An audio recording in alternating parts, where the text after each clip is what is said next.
Alors bonjour Philippe Bottero, vous êtes investisseur chez Bessemer Ventures Partners. Est-ce que vous pouvez nous parler déjà du climat général au niveau des startups dans le monde? Est-ce que c'est un contexte plutôt favorable à la création de nouvelles entreprises? Aujourd'hui, on voit énormément d'innovation. Donc je pense que l'année effectivement 2009 a été plus difficile, comme on le sait, mais je dirais qu'aujourd'hui, il y a des très fortes tendances sur le marché qui créent des opportunités assez exceptionnelles.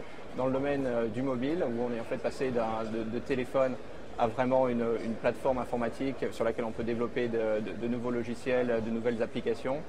Il y a toute la partie sociale avec l'émergence des réseaux sociaux, donc LinkedIn, Facebook, Twitter, sur lequel donc, on peut greffer de nombreuses applications et qui sont aussi bien sûr liées au mobile.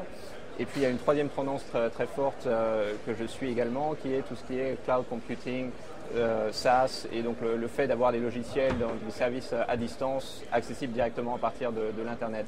Et aujourd'hui, on voit que ça se développe, ça s'est développé sur la partie entreprise dans les dernières années, et maintenant on commence à avoir vraiment des services pour les consommateurs, avec un accès direct, typiquement avec un abonnement de 5-10 euros par mois. Et donc ça, c'est vraiment en train de changer l'interaction entre le consommateur et l'Internet. Alors justement, dans votre portefeuille de clients, vous comptez une start-up qui est en passe de changer le rapport à la publicité sur Internet.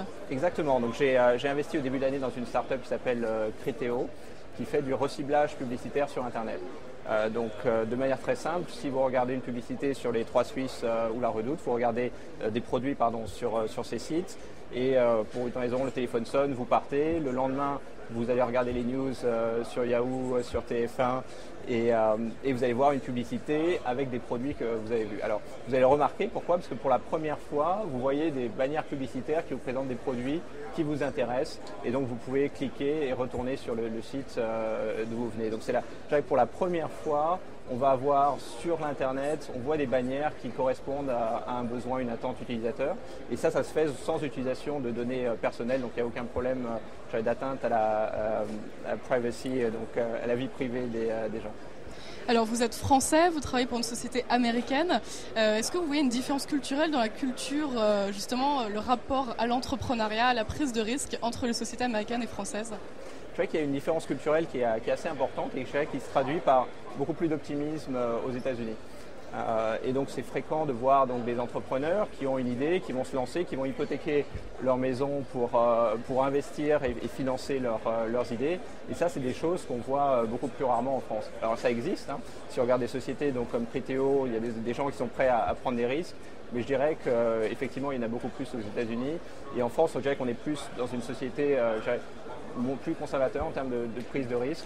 Alors qu'aux États-Unis, je dirais qu'il y a c'est un peu le rêve américain, cette volonté de réussir. Et surtout, il n'y a pas cette peur de l'échec. Je dirais que l'échec en France et en Europe, c'est quelque chose vu comme quelque chose de très négatif.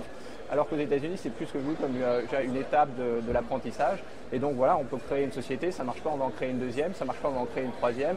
Et à un moment, ça finit par marcher. Et je dirais que c'est cette attitude des gens face à l'avenir qui est différente et qui explique pourquoi l'innovation aux États-Unis s'est développée plus rapidement, notamment dans la Silicon Valley, que dans d'autres endroits en Europe.